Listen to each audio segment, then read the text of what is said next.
बोल मस्तकों के झुंड, आज जंग की घड़ी की तुम गुहार दो।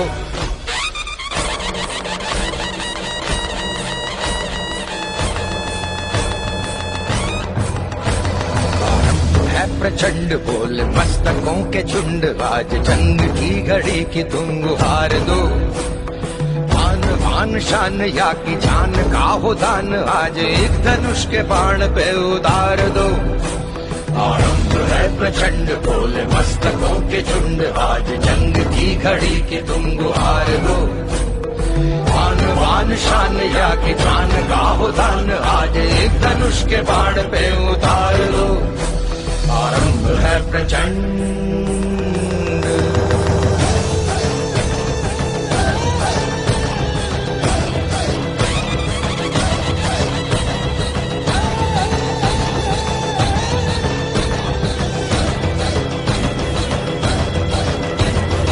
वो दया का भाव या कि शौर्य का चुनाव, या कि हार का वो भाव तुम ये सोच लो। वो दया का भाव या कि शौर्य का चुनाव, या कि हार का वो भाव तुम ये सोच लो। या कि पूरे भाल पर जला रहे विजय का लाल लाल ये गुलाल तुम ये सोच लो। रंग केसरी हो या मृदंग केसरी हो, या कि केसरी हो ताल तुम ये सोच लो।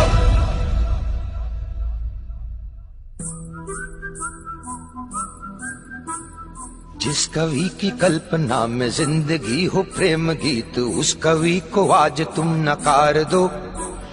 भीगती मसों में आज फूलती रगों में आज आग की लपट का तुम बघार दो। आरंभ है प्रचंड बोल मस्तकों के झुंड, आज जंग की घड़ी की तुम गुहार दो।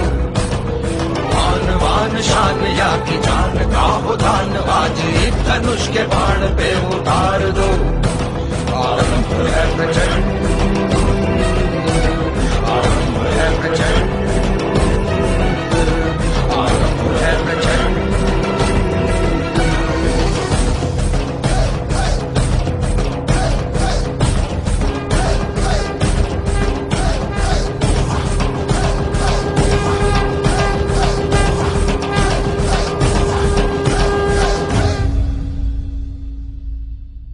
ओम शांति।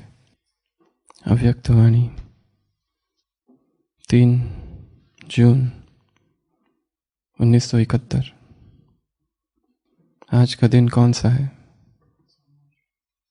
भट्टी का दिन। भट्टी के दिन को कौन सा दिन कहते हैं? भट्टी के आरंभ का दिन, अर्थात जीवन के फैसले का दिन। भट्टी में किस लिए आती हो? जीवन का सदाकाल के लिए फैसला करने के लिए। तो कौन सा दिन है ये? भट्टी के आरंभ का दिन। और आरंभ कैसा है? प्रचंड है। बोले मस्तकों के झुंड, आज जंग की घड़ी की तुम गुहार दो।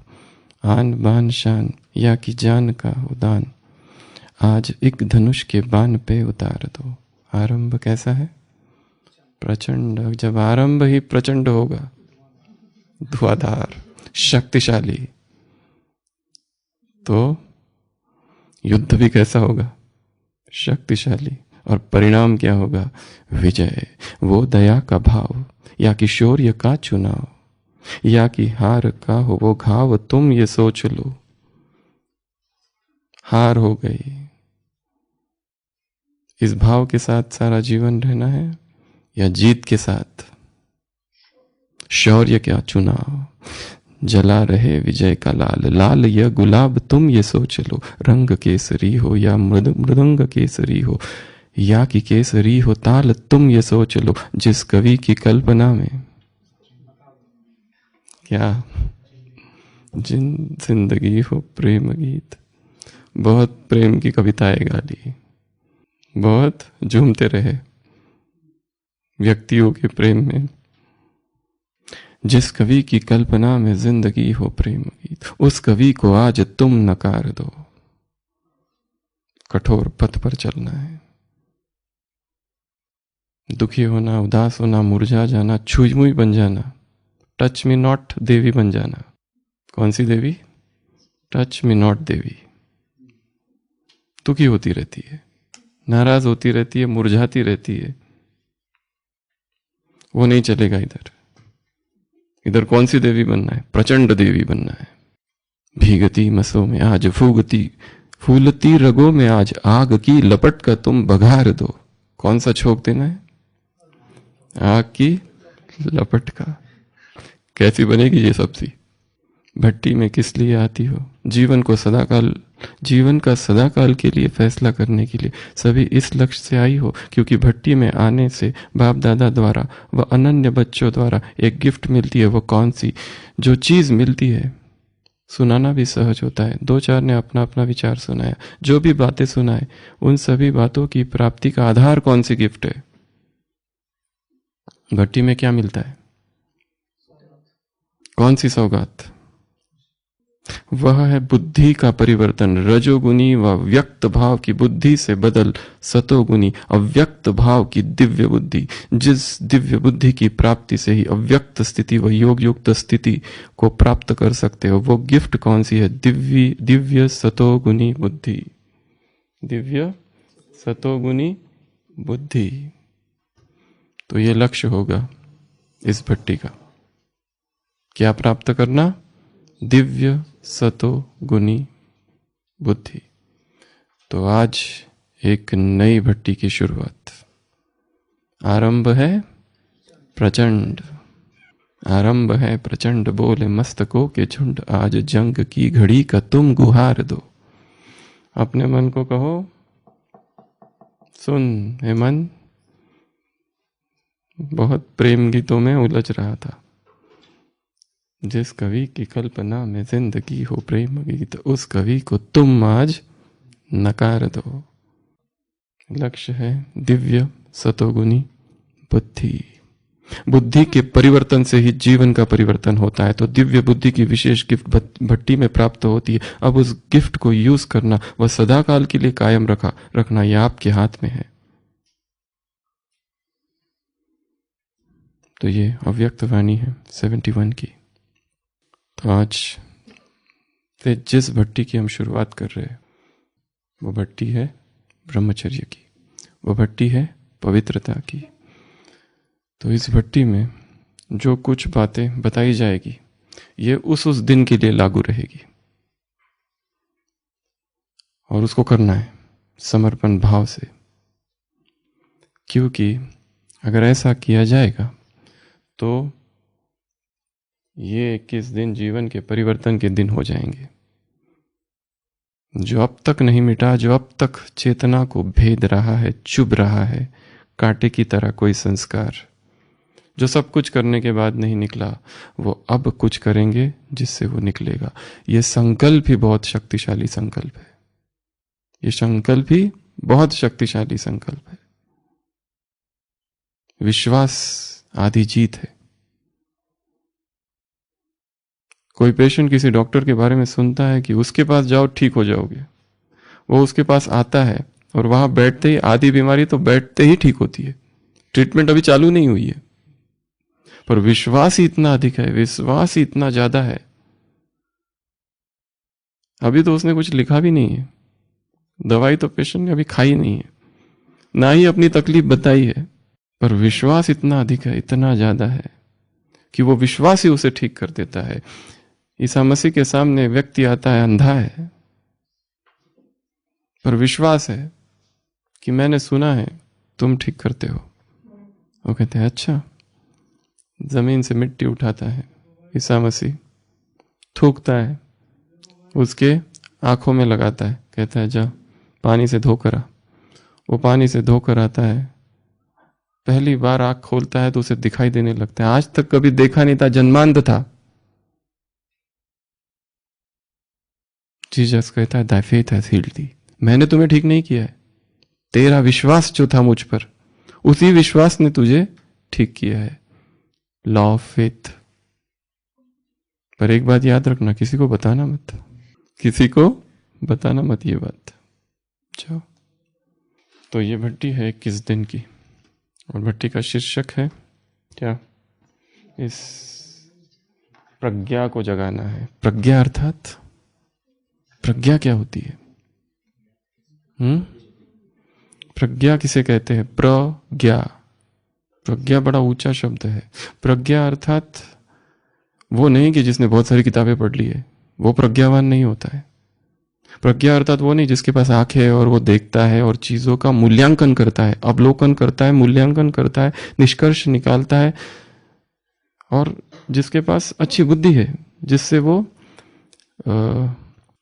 चीजों को एनालाइज कर सकता है। क्या उसे प्रज्ञा कहा जाएगा? प्रज्ञा वो भी नहीं है। फिर प्रज्ञा है क्या? आंतरिक जागृति। और एक है संज्ञा, एक है प्रज्ञा। संज्ञा जो होती है वो मूल्यांकन करती है, चित्त की वह भाग जो चीजों का मूल्यांकन करती है। जैसे मुझे कुछ चुभा, दुखद अनुभूति हुई, दुखद। फिर कुछ हवा लगी ठंडी ठंडी, अच्छा लगा, सुखद। ये जो मूल्यांकन है ये संज्ञा करती है। चित्त का वह भाग जो चीजों का मूल्यांकन करती है, सुखद है, दुखद है, असुखद, अदुखद है, क्या है, ये काम संज्ञा का है। और इसमें हमेशा दोष है क्योंकि इसमें भोक्ता भाव है। जैसे ही कुछ चुभा, मुझे दुख हुआ, अगली बार मैं ध्यान रखूंगा कि वो न चुभे। कभी और कुछ हुआ जो सुखद संवेदना है, उसमें संवेदनाओं का सुखद और दुखद जो मूल्यांकन करती है वो चेतना का भाग, उसे संज्ञा कहा जाता है। पर यह संज्ञा हमेशा भ्रमित होती है और गलत होती है, इसीलिए इसमें दोष है। इसलिए इसमें दोष है। चित्त का वह हिस्सा जो चीजों का सही मूल्यांकन करे उसे प्रज्ञा कहा जाता है। या फिर प्रज्ञा अर्थात हमारी भाषा में दिव्य बुद्धि। विवेक छोटा शब्द है। एक है ज्ञान, सूचनाएं, थोड़ा ज्ञान हुआ और फिर विवेक जागृति हुई। विवेक की सर्वोच्च अवस्था या फिर विवेक जब संपूर्ण रूप से शुद्ध हो जाता है, उस विवेक की सर्वोच्च शुद्ध अवस्था को प्रज्ञा कहा गया है। सो प्रज्ञा बड़ी ऊंची चीज है। और जो प्रज्ञावान होता है, जो व्यक्ति प्रज्ञावान होता है, जरूरी नहीं उसने कुछ पढ़ा है, कुछ उसके पास तर्क बुद्धि बहुत है, वो जरूरी नहीं है। जैसे रामकृष्ण परमहंस और विवेकानंद को अगर देखा जाए तो विवेकानंद तर्कवादी है, बहुत ज्यादा तर्क शक्ति है, बहुत ज्यादा इंटेलेक्चुअल पावर से। रामकृष्ण के पास इंटेलेक्चुअल कुछ भी नहीं है, ना ही भाषण देने की कला है। अगर उनको भेज दिया होता अमेरिका, उनके पास जो है वो प्रज्ञा है, वो पावर है, वो तर्क बुद्धि से बहुत आगे की पावर है, बहुत हाईएस्ट पावर है, क्योंकि उसमें साक्षी छिपा हुआ है। और जो निर्णय साक्षी की स्थिति से लिए जाते, साक्षी के केंद्र से लिए जाते हैं, वो कभी भी गलत नहीं हो सकते, क्योंकि वहां पर कोई पूर्वाग्रह नहीं है, कोई भास नहीं है, कोई मल विक्षेप आवरण, ये तीनों चीजें नहीं है वहां पर। वो शुद्ध केंद्र है और उस शुद्ध केंद्र से जो निर्णय लिए जाते हैं वो ऊपर से वो प्रज्ञा से निकल रहे हैं सारे के सारे, इसलिए वो बड़ी ऊंची अवस्था है। इसलिए प्रज्ञा जग जाना ये बड़ी ऊंची अवस्था है। तो वो प्रज्ञा को जगाना, और कौन सी प्रज्ञा? अंतर प्रज्ञा। प्रज्ञा बाहर से नहीं आती है, प्रज्ञा अंदर से जगती है। महात्मा बुद्ध बैठे हैं, इतने प्रयोग किए, 6 साल तक हर प्रकार की तपस्या की, केवल तपस्या नहीं की, सिद्धियां प्राप्त कर ली, आकाश में उड़ने की और क्या क्या सिद्धियां उनको मिल गई। फिर भी अतृप्त थी आत्मा, फिर भी वो नहीं प्राप्त हुआ जो चाहिए था। इतना कुछ मिलने के बाद सारे शास्त्रों का अध्ययन कर लिया, हिंदू धर्म के जितने शास्त्र है सबका अध्ययन किया, फिर भी अतृप्ति, बेचैनी थी ही थी, क्योंकि वो नहीं जगी थी जो प्रज्ञा थी। वो प्रज्ञा तो तब जगी जब उस बोधि वृक्ष के नीचे बैठे इस संकल्प के साथ कि जब तक सत्य को नहीं जान लेता उठूंगा ही नहीं। और बस उसी रात वो प्रज्ञा जगी। अंतर, इसको अलग अलग भाषा में अलग अलग कहा है। किसी ने इसी को समाधि कहा है, किसी ने इसी को साक्षी की सर्वोच्च अवस्था कहा है। क्रिश्चियन इसे बी एटीट्यूड कहते हैं, ज़ेन इसे सैटोरी कहते हैं, सैटोरी। बुद्ध इसे निर्वाण कहते हैं, जैन इसे केवल ज्ञान कहते हैं। निर्बीज समाधि की वो चेतना की अवस्था, वो जाग जाए, जहां पर फिर कुछ करने की आवश्यकता नहीं, स्वतः ही निर्णय शुद्ध हो जाते हैं। वो अंतर चेतना जागे, और वो अंतर चेतना भी किस संदर्भ में जागे? ब्रह्मचर्य के संदर्भ में। तो ये भट्टी 21 दिन की भट्टी है, आज भट्टी की शुरुआत है। भट्टी का परिणाम होगा सतो प्रधान दिव्य बुद्धि की प्राप्ति, और ये प्राप्ति के लिए कुछ त्याग भी करना पड़ेगा। ये भट्टी में कुछ कुछ कसरत भी करनी पड़ेगी, इंटेलेक्चुअल जिम्नेशियम कुछ तो करना पड़ेगा, ऐसे ही नहीं मिल जाएगा कुछ भी, बहुत कुछ करना पड़ेगा। अव्यक्त मुरली 13 फरवरी 99। अव्यक्त महावाक्य बाबा के, पवित्रता का व्रत सिर्फ ब्रह्मचर्य का व्रत नहीं, लेकिन ब्रह्मा समान हर संकल्प, बोल और कर्म में पवित्रता, इसको कहा जाता है ब्रह्मचारी और ब्रह्माचारी। तो हमारी यात्रा होगी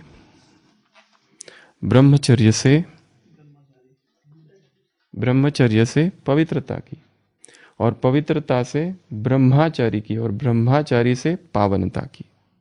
4 शब्द है। एक है ब्रह्मचर्य। ब्रह्मचर्य का संबंध अगर उस अर्थ में देखा जाए तो काम विकार से। तो यात्रा शुरू होगी काम विकार की मुक्ति से, पहुंचेगी पवित्रता का, जिसका संबंध सभी विकारों से है। उसमें तो व्यर्थ भी अपवित्रता है, और संपूर्ण पवित्रता की ये अवस्था भी बहुत लोगों को प्राप्त हो सकती है संसार में, पवित्रता की। पर उसके भी आगे एक अवस्था है, वो कौन सी? ब्रह्माचर्य। ब्रह्मा का जो आचरण था वो अवस्था, वो प्यूरिटी के भी आगे की स्टेज है, क्योंकि उसमें केवल प्यूरिटी की बातें नहीं, और भी बहुत सारी बातें जो ब्रह्मा के आचरण में थी वो जुड़ रही है। और ब्रह्मा के आचरण की भी सर्वोच्च अवस्था जो देवताओं की अवस्था है, वो प्यूरिटी की नहीं, वो हाईएस्ट है, उसको कहते हैं पावन। एक है पवित्र, एक है पावन। पवित्रता मार्ग है, पावनता हाईएस्ट स्टेज है। तो उस पावनता तक पहुंचना है। देवता कोई प्रयत्न नहीं कर रहे, वो यहाँ प्रयत्न सारे गिर गए, यहाँ तक उन्हें यह भी नहीं पता कि हम पावन हैं। क्या उन्हें पता है हम बहुत पवित्र है? पवित्रता का ध्यान तो तब होता है जब अपवित्रता पता हो। वो कंपैरिजन ही नहीं है वहां। तो रॉयल बुद्धू, उन्हें कोई कंपैरिजन ही नहीं है, विकारों का कोई अनुभव ही नहीं है वो उस दुनिया में। तो इसीलिए वो, उसको नाम पवित्रता नहीं दिया जाएगा, उसको नाम है संपूर्ण पावन। संपूर्ण पावनता की वो स्टेज है। उसी पावनता का अनुभव हमें यही करना है, और उसी पावनता का ये चारों ही चीजों का अनुभव इन 21 दिनों में करना है। और इस 21 दिनों के कुछ नियम भी होंगे। फिर सबसे पहला एक नियम, कोई भी मूवी, कोई भी सिनेमा, कोई भी नट और नटी को नहीं देखना है।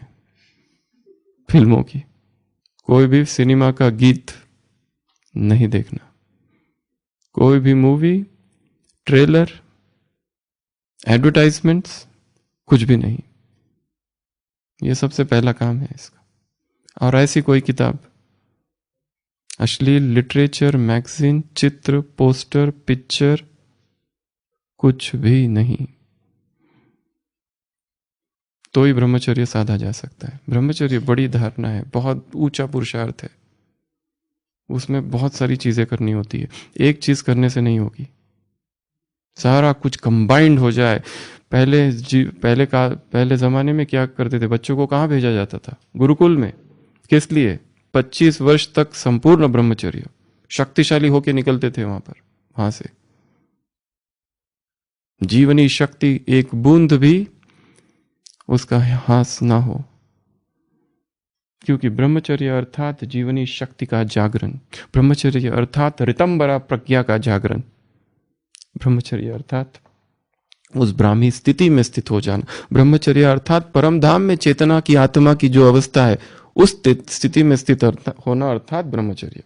ब्रह्मचर्य अर्थात संपूर्ण काम पर विजय प्राप्त करना, अर्थात ब्रह्मचर्य। ब्रह्मचर्य अर्थात केवल काम विकार नहीं, संपूर्ण इंद्रिय जीत बनना, जितेंद्रिय बनना, अर्थात ब्रह्मचर्य। ब्रह्मचर्य बहुत कठोर तप है, बहुत कठोर साधना है। इसलिए ऐसा कोई नहीं है पूरे संसार में जिसने ब्रह्मचर्य की स्तुति ना की हो, चाहे वो जानता हो या न जानता हो ब्रह्मचर्य के बारे में। पर जिसने ब्रह्मचर्य में जो स्थित हुआ उसको उसकी शक्ति का आभास हुआ। मुख्य रूप से स्पोर्ट्समैन। विकार में जाओ, दूसरे दिन खेल के बताओ, फेल, नहीं खेल सकते। क्योंकि खेल कूद के लिए क्या चाहिए? ब्रह्मचर्य। युद्ध से पहले जो जो विकारों में गए, क्या हुई दूसरे दिन? हार। क्योंकि क्या चाहिए? एकाग्रता चाहिए।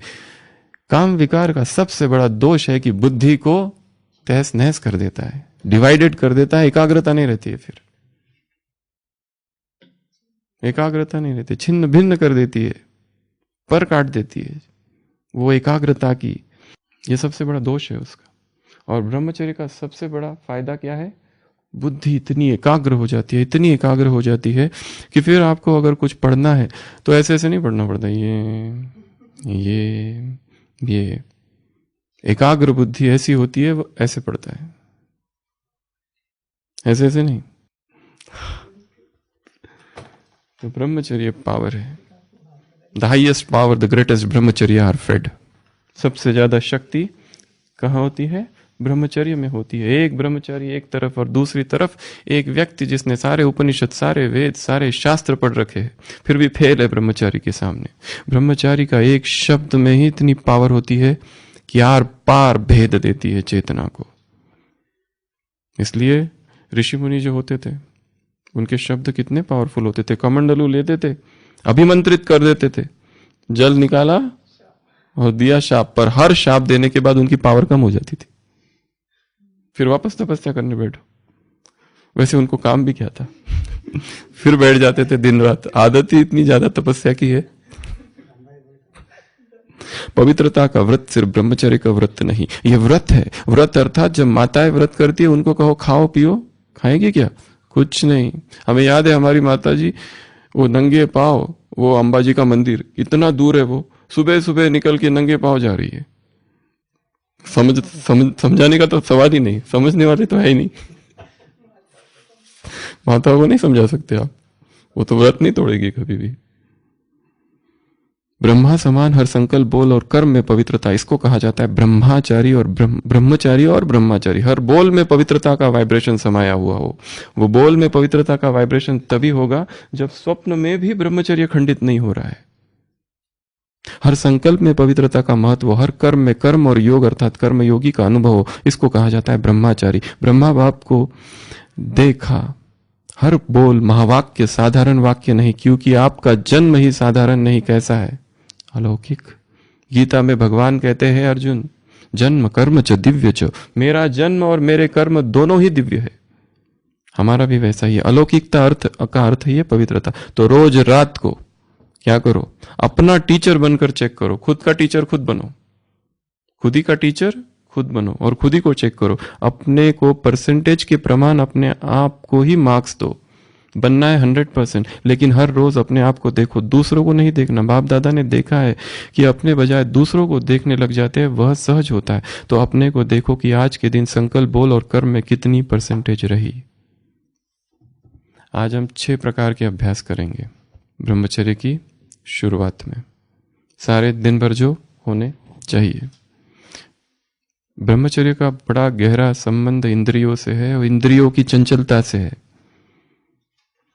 इंद्रियां जितनी उत्तेजित होगी, उस उत्तेजना में व्यसन है, एडिक्शन है। और वो एडिक्शन ऐसा पकड़ लेता है कि वो उत्तेजना एक्चुअली काम का संबंध दूसरे व्यक्ति से है ही नहीं। ये स्त्री, ये पुरुष, उसको लगता है इससे सुख मिल रहा है, उसको लगता है इससे सुख मिल रहा है, ना तो इसको इससे सुख मिल रहा है, ना तो उसको उससे सुख मिल रहा है। सुख जो मिल रहा है वो स्वयं की ही इंद्रियों की उत्तेजना से उत्पन्न जो मस्तिष्क से निकल रहे केमिकल्स, उनसे जो प्रभाव शरीर पर हो रहा है, उसका एडिक्शन है वो। जो वेदनाएं, संवेदनाएं उत्पन्न हो रही है शरीर में, सुखद संवेदनाएं, तन बदन में सुख का, प्लेजर का अनुभव होता है। व्यक्ति सोच रहा है वो इससे मिल रहा है, ये सोचता है ये इससे मिल रहा है, ना एक दूसरे से नहीं मिल रहा है। वो तो केमिकल प्रोसेस है सारी, बस।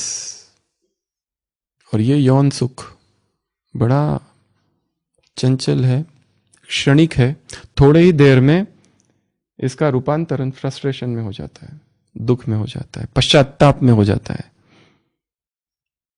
गिल्ट कॉन्शियसनेस में होता है। इसलिए इसको समझना है। तो चैतन्य महाप्रभु जा रहे थे और अपने मस्ती में मस्त है, दोपहर का समय है, थकान हुई है, थोड़ा सा लेटे हुए एक झाड़ के पास, और वहां से एक बारात जा रही है, और बारात का जो दूल्हा है वो भी थक गया है लंबे समय से, पगड़ी बिगड़ी, मेकअप, सोचता है वो भी थोड़ा आराम कर लूं, और वो भी उसी झाड़ के पास आराम करने बैठते। चैतन्य गौरंग महाप्रभु उसको देखते, कहते, ओ इतना सुंदर युवक, इतनी सुडोल काया, इतने सुंदर नेत्र, पर हे कृष्ण अब इसका क्या हाल होने वाला है पता नहीं। बेचारा ये तो शादी करने जा रहा है, संसार की चक्की में अब ये पिसने वाला। हे प्रभु इसके देह की रक्षा करना, हे प्रभु इसके काया की रक्षा करना। ये तो खपेगा संसार में, वासनाओं में, दुखों में, परिवार में, जिम्मेदारियों में। कितना अच्छा होता कि ये तेरा बन जाए। वो युवक सुन रहा है, अभी शादी है, 2 दिन बाद पहुंचने वाले हैं, और वो भी युवक कोई साधारण युवक नहीं है, दिखाया है वो एक कविराज है, पंडित रामचंद्र पंडित। वो घर में जाके सोचने लगता है, ये क्या कह रहा था व्यक्ति पता नहीं, फिर भी सोचने लगता है, सोचने लगता है, और सोचते सोचते सोचते सोचते, और उसी बीच गौरंग चैतन्य महाप्रभु ने उसको हाथ लगा दिया था, बस काम पूरा हुआ।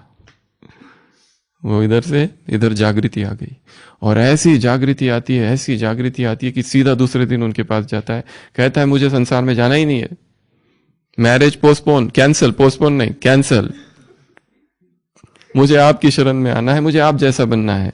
और बस वो उनके पास ही रह जाता है, क्योंकि क्या हो गया, प्रज्ञा जाग गई, बोध जाग गया, विवेक जाग गया, शुद्ध चेतना जाग गई, और फिर वापस जाना नहीं है।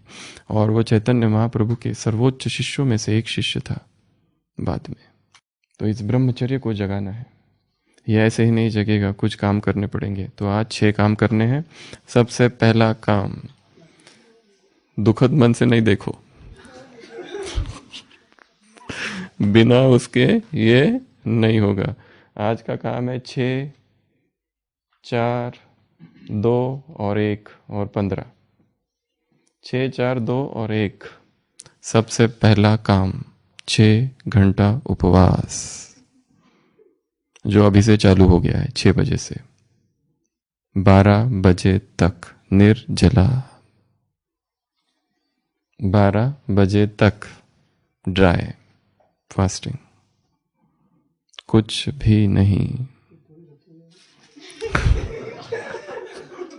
अंदर रख दो उसको। आज ये आज का पुरुषार्थ है। हाँ, अभी उनमें से कुछ लोग हैं जिनको दवाई लेनी पड़ती है, उनमें से कुछ लोग हैं जो डायबिटिक वाले हैं, उनमें से, तो ये लोग जो हैं इनके लिए थोड़ी छूट है, या अपने अपने डॉक्टर से बात कर ले। वो शाम का कर लो, शाम का भोजन के बाद वाला, दोपहर में भोजन करने के 6 घंटा, वो शाम में, ठीक है। क्योंकि उपवास का संबंध ब्रह्मचर्य से है। जैसे ही ये तप है, शरीर को जैसे ही तपाया जाएगा, वो केवल ये स्वाद का नहीं है, बिना टेस्ट के, कंट्रोल के कोई भी साधना नहीं हो सकती। अगर कोई कर रहा है तो खुद को धोखा दे रहा है।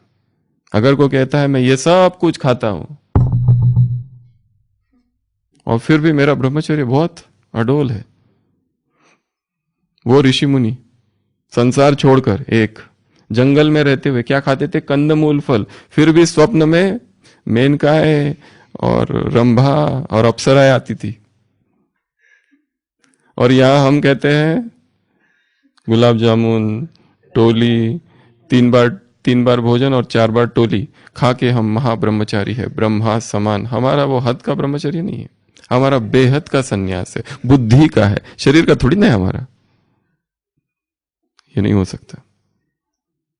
मन कहता है ये करूं वो करूं, मन जो है ना बंदर की तरह उछलते रहता है।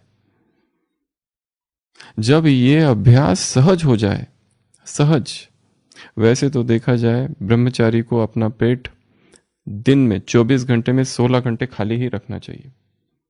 बस वो 8 घंटे में जो खाना, ईटिंग विंडो खाली 8 आवर्स, दैट्स इट। ये बड़ा अच्छा अभ्यास है।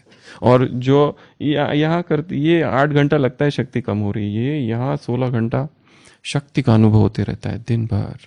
इतनी शक्ति, ऊर्जावान अनुभव होता है।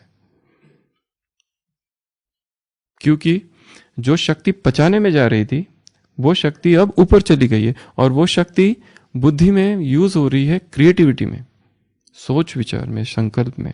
तो सबसे पहला काम 6 आवर्स ऑफ छुट्टी, ड्राई फास्ट। और जो बीमारी है जिनको वो पानी के साथ वो दवाई ले सकते हैं, और जिनको ज़्यादा ही प्रॉब्लम है वो फिर आगे वाला करे, 12 बजे के बाद के वाला। पर 12 बजे फर्स्ट ड्रिंक, कोई तो जूस, और फिर भोजन, या भोजन जिसको डायरेक्ट लेना है डायरेक्ट भोजन चलेगा। बट इसको अभ्यास बना देना है कि फर्स्ट 6 घंटे के बाद ही 6 घंटा इसको खाली कर दो पूरा, कुछ नहीं डालना उधर, ना पीना ना डालना, गेट बंद, इधर गेट बंद। ये आज का है, ये आज का पुरुषार्थ, कल दूसरा होगा, कल कुछ और होगा। फिर उसके बाद में 6 hours dry fasting, 4 hours silence, आर्य मौन, 6 घंटा मौन, वो 4 घंटा, वो 4 घंटा टुकड़े टुकड़े भी हो सकते हैं, सुबह 1 घंटा, परंतु जो होगा वो 8 बजे के बाद वाला लो, 8 बजे से रात को 10 बजे तक, ये पीरियड में कहीं पर भी 4 घंटा मौन। और इस मौन की अवस्था में क्या करना है? ब्रह्मचर्य का चिंतन करना है। ब्रह्मचर्य के क्या क्या फायदे हैं वो लिखने हैं, ये लिखने का भी काम इसमें जोड़ दिया है। या अब्रह्मचर्य से क्या क्या नुकसान होते हैं, या फिर काम विकार से क्या क्या नुकसान होते हैं, काम विकार से क्या क्या मन में होता है, कैसे संकल्पों में हलचल आ जाती है। और काम विकार केवल ग्रॉस एकदम स्थूल काम विकार की बात नहीं कर रहे हम। सौंदर्य की दृष्टि से पुरुष स्त्री की स्तुति करे और सौंदर्य की दृष्टि से स्त्री पुरुष की स्तुति करे, ये ब्रह्मचर्य का गिर जाना है। तुम बड़े अच्छे दिख रहे हो, ये कहां से लिया जैकेट? जैकेट बहुत अच्छा है, ये आपको बहुत अच्छा लगता है। आपकी वो वाली जो फोटो है ना, वो पिकनिक वाली, वो मुझे चाहिए, वो बहुत अच्छी दिखती है।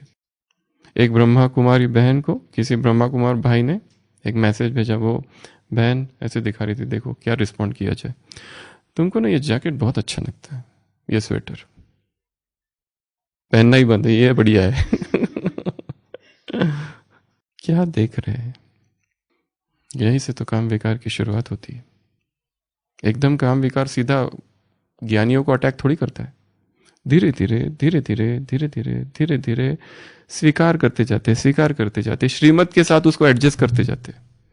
श्रीमत भी एकदम श्रीमत, और वो अरे एकदम वो तो बिल्कुल महा दुश्मन है, सबसे बड़ा दुश्मन है, वो वैसा एक्सेप्ट नहीं होता है। स्लोली स्लोली स्लोली स्लोली अपनी जो परंपराएं हैं उसमें वो जो नई परंपरा आई है विकार की, उसमें वो समाती जाती है, घुलती जाती है, थोड़ा थोड़ा स्वीकार होते जाता है कि ये चलता है, ये चलता है, ये चलता है, ये ठीक है इसमें, क्योंकि थोड़ा सा तो है ना, ज्यादा तो नहीं है, थोड़ा थोड़ा थोड़ा थोड़ा थोड़ा, और एक दिन फिर हथौड़ा। ये पहला काम। ये दूसरा काम, मौन, चुप, कुछ नहीं बोलना। और ये 8 बजे से चालू करना है। और इसका अभ्यास कर्म योग के समय अगर करे बीच बीच में तो बहुत अच्छा है। इंटरमिटेंट साइलेंस, जब काम नहीं है तब मौन हो जाओ, जब काम है तब बोला इंटरैक्ट किया सबसे, फिर मौन हो गए, फिर चुप हो गए।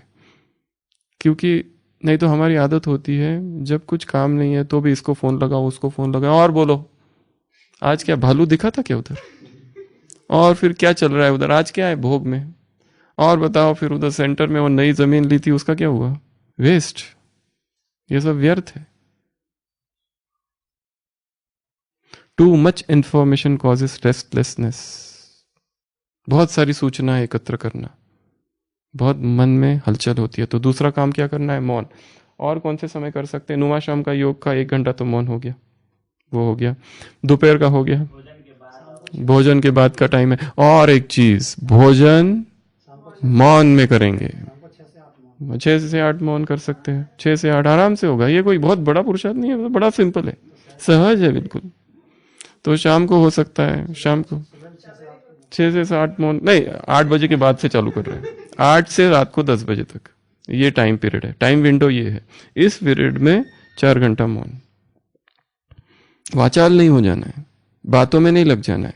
अगर नक्की का राउंड लगाना है, घूमना है, मौन में लगाओ। और जो व्यक्ति साथ में है उसको भी बता दो कि वो भी मौन में रहे, तो दोनों ही मौन में रहे। नहीं, पर किसी किसी को कोई चाहिए रहता है, पता नहीं क्यों चाहिए, अच्छा लगता है थोड़ा। हाथ में हाथ डाले मन का। वैसे तो योगी को, तपस्वियों को अकेले ही रहना चाहिए। संगठन का महत्व अपना है, संगठन में बैठो, उनके साथ बात करो, पर घूमना ये जो है ये एकांत, इसमें चिंतन का समय है। बाबा उदाहरण देते पादरियों का, क्या करते हो, 4 पादरी मिलके जाते हैं क्या कभी? कभी नहीं। एकांत का समय है, वो खुद का समय है, हमें अपने बारे में सोचना है। बाबा कहते हैं दूसरों को देखना ही नहीं, दूसरों का क्या काम इसमें जो कुछ, मुझे तो अपना ऑपरेशन करना है यहाँ पे बस, क्योंकि मेरे अंदर विकार है, बीमारी है, यहाँ मवाद है, यहाँ चीरा लगाना है। दूसरा काम, उसके बाद में 2 घंटा डिजिटल डिटॉक्स, 2 घंटा मोबाइल से दूर रहना है, 2 घंटा मोबाइल के संपर्क में नहीं आना है। इसमें और एक बात, हो सके तो जिस कमरे में सोते हैं, जहां सोते हैं, वहां से मोबाइल काफी दूर रहे। सोते समय जहां सोते हैं वहां से मोबाइल बहुत दूर रहे, और लेटने के बाद देखते देखते देखते देखते नहीं सोना है, हाथ से दूर। और कहा जाता है कि 1 घंटा पहले तो उसको दूर कर दो, ऑफलाइन हो जाओ। हाँ, वो दूसरे जो ऑन सारे 24 घंटे जिनको इमरजेंसी में कुछ करना पड़ता है, कभी भी कॉल आ सकता है, कभी भी जाना पड़ सकता है, वो अलग बात है उनकी। पर जिनको कुछ काम नहीं है, जिनको कोई बुलाने वाला नहीं है रात में, क्या इमरजेंसी है संसार में? मुझे नहीं लगता संसार में कोई भी इमरजेंसी है एक्सेप्ट पेशेंट वाली, कि जिसको इमीडिएट अर्जेंट कुछ करना है। ठीक है, अभी के अभी जाके कुछ करना है, कोई मर गया, क्या करोगे जाके? उसको जिंदा करोगे क्या? जीसस क्राइस्ट जा रहा है, वो पीटर वहां खड़ा है, मच्छी पकड़ रहा है, जीसस क्राइस्ट उसकी आंखों में देखता है, कम फॉलो मी। अब तक तुमने ये सब किया, मच्छियां पकड़ी, I will teach you how to catch man. अभी मैं तुमको दूसरी प्रकार की मच्छियां पकड़ना सिखाता हूँ। वो देखता है और उसको फॉलो करने लगता है और जाने लगता है। दूसरा एक उधर से आता है आदमी, अरे सुनो सुनो, तुम्हारे पिताजी ने शरीर छोड़ दिया है, उस व्यक्ति को कहता है, उस शिष्य को। तो वो पीटर कहता है जीसस से, मालिक मुझे जाने दो, सब अंत्येष्टि संस्कार सब कुछ करके आता हूं। जीसस कहता है let the dead bury the dead. वो जो मरे हुए लोग हैं ना, उन्हीं को, मरे हुए मुर्दे को दफनाने दो, तुम्हें जाने की आवश्यकता नहीं। यू फॉलो मी, तुम मेरे पीछे आओ, तुम्हें कुछ करने की जरूरत नहीं। He that loveth his mother and father more than me is not worthy of me. लौकिक में फंसा है और अपने माँ बाप को मुझसे अधिक प्यार करता है, वो तो मेरे लायक ही नहीं है, आउट, चले जाओ यहां से। ऐसी ऐसी शिक्षा है शास्त्रों में है। कितने स्ट्रिक्ट है ये सारे लोग, क्योंकि पता है उधर ही बुद्धि फंस जाती है लौकिकता में। इसलिए 2 घंटा कहाँ थे हम? मौन, डिजिटल डिटॉक्स, मोबाइल से, ऑनलाइन से, इंटरनेट से ऑफ। ये तो बहुत आसान है, 2 घंटा मोबाइल को दूर रखना। उसके बाद में 1 घंटा परम धाम की स्टेज का अनुभव, 8 बजे से लेके तो रात को 10 बजे तक 1 घंटा परम धाम में टिकना है। कैसे टिकेंगे? टुकड़े टुकड़े होके, टुकड़े टुकड़े करके परम धाम में चले गए। मैं बीज रूप हुआ, कल का वरदान था ना, पत्ते पत्ते सूख गए हैं। तो परम धाम की स्टेज ही योग की स्टेज है वास्तव में। वो रूरियान कर रहे हैं, बाबा को सुना रहे हैं, वो सब लोअर स्टेजेस है। बाबा से बातें कर रहे हैं, संबंध जोड़ रहे हैं, तुम ये हो, तुम ऐसे हो, मैं ऐसा हूं, मैं तुम वैसे हो, अनुभव कर रहे हैं। उसकी छत्र छाया ऊपर है और हम चल रहे हैं, और समर्पण, तन मन धन तुम ही हो, ये हो, वैसे हो। ये सारा वो सर्वोच्च अवस्था है बीज वाली, वो और वो, वहां कोई विचार नहीं है, निर्विचार निर्बीज समाधि की स्थिति है। ये सर्वोच्च अवस्था है। My father and I R one की स्टेज है ये, हाईएस्ट स्टेज।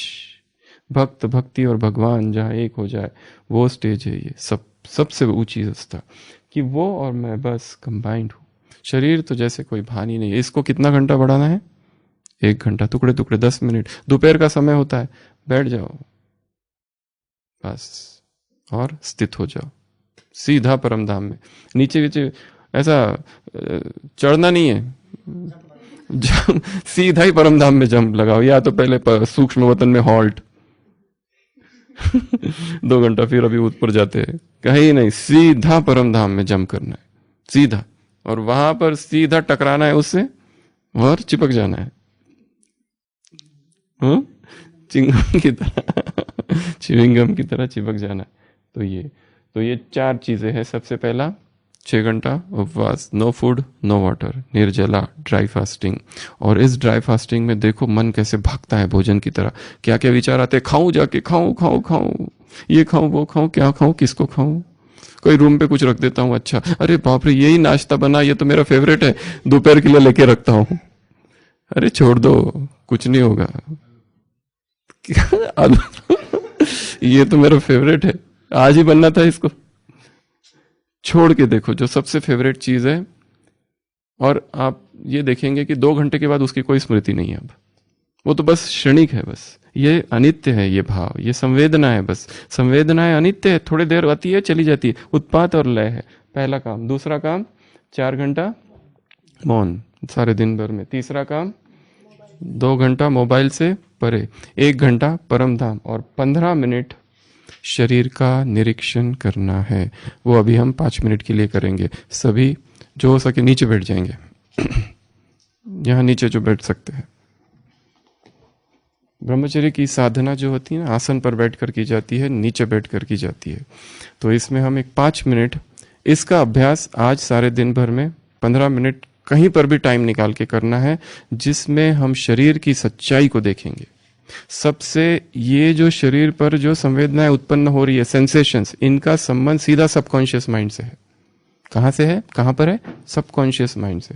तो इसमें सबसे पहले तो अपने आप को लॉक कर देना है, वेल्डिंग, जैसे वेल्डिंग कर दिया गया है किसी ने, जहां हाथ रख दिया वहां रख दिया, बेस्ट है। ऐसे रखो तो बहुत अच्छा, ऐसे भी रख सकते, जैसा रखना है वैसे, सुखासन। और हैंगर पर जैसे कमीज को टंगा दिया है, वैसे हैंगर पर कमीज टंगी हुई है, पीठ जो है ना उसको निराधार कर दो, आगे आगे, पीठ टच नहीं होनी चाहिए उसको, पीठ या तो पैर नीचे रख दो वो भी चलेगा, पैर भी लॉक, हाथ भी लॉक, और आंखें बंद। तो ये लास्ट अभ्यास है 15 मिनट। अभी हम एक 5 मिनट करेंगे, फिर क्लास को पूरा करते हैं। सभी स्थिर, आंखें बंद, एकदम स्थिर, रीढ़ की हड्डी सीधी।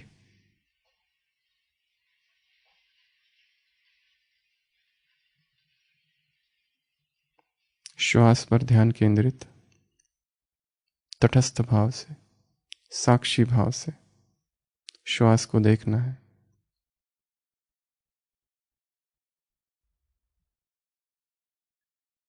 श्वास यदि बहुत धीरे है तो 1-2 भारी श्वास लेके महसूस करना है, श्वास आ रहा है, जा रहा है।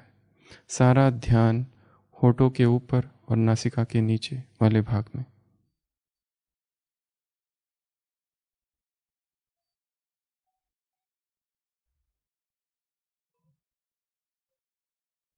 अब मन को ले जाएंगे सिर के सिरे पर।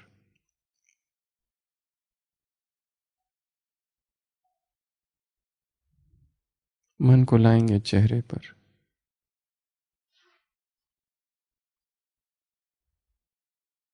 चेहरे के एक एक अंग को देखना है, कौन से सेंसेशंस हैं वहां पर, केवल देखना है तटस्थ होकर।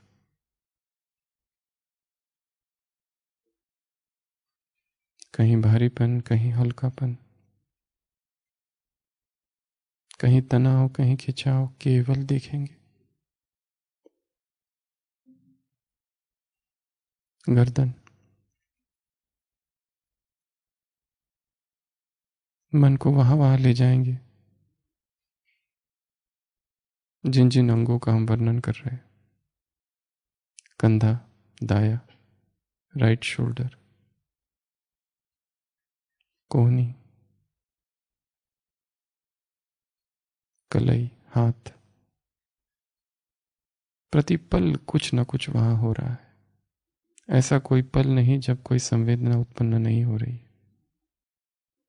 एवरी मोमेंट सेंसेशन है कोई ना कोई। Left shoulder, left elbow, left wrist, पूरा बायां हाथ,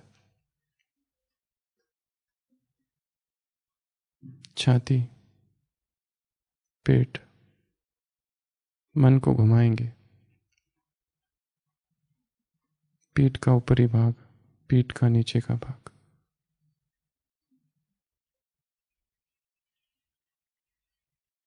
दायां पैर, दाई जांघ, घुटना, पिंडली, एड़ी, पैर, पंजा, उंगलियां, ऊपर से लेकर नीचे तक संपूर्ण दायां पैर।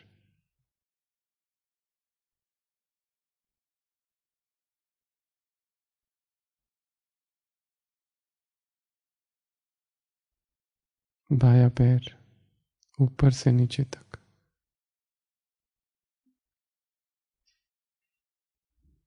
देखना है कौन से सेंसेशंस है और आगे बढ़ जाना है। कहीं कहीं कोई भी सेंसेशंस नहीं है, आगे बढ़ जाना है। कहीं खुजली है, कहीं दर्द है, कहीं खिंचाव है, कहीं तनाव है। देखते हुए आगे बढ़ जाना है। फिर से आएंगे सिर के सिरे पर। फिर से एक बार शरीर का निरीक्षण करेंगे ऊपर से नीचे तक। और इस समय धारा प्रवाह बहुत तेजी से, तरंगे ही तरंगे। जहां संवेदना मिल रही है वहां रुक जाना है थोड़ी देर। देखना है उसको, कहीं दर्द हो रहा है, उस दर्द को थोड़ी देर देखेंगे और आगे बढ़ जाएंगे।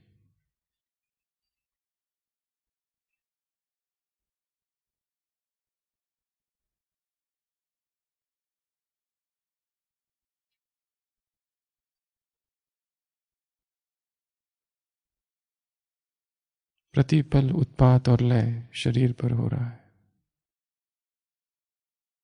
कुछ न कुछ प्रतिपल प्रकट हो रहा है, पर वो सब अनित्य है, क्षणभंगुर है, मरण धर्मा है। तटस्थ भाव, निस्संग भाव, साक्षी की स्थिति।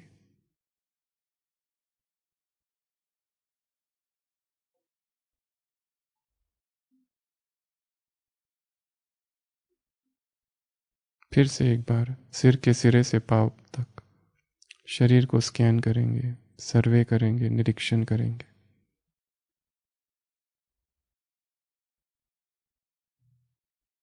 शरीर का ऐसा कोई भी अंग न रह जाए जिसको हमने नहीं देखा हो।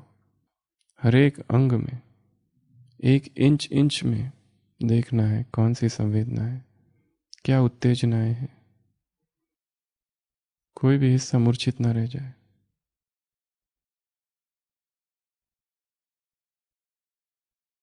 कहीं सुखद है, कहीं दुखद है। साक्षी भाव।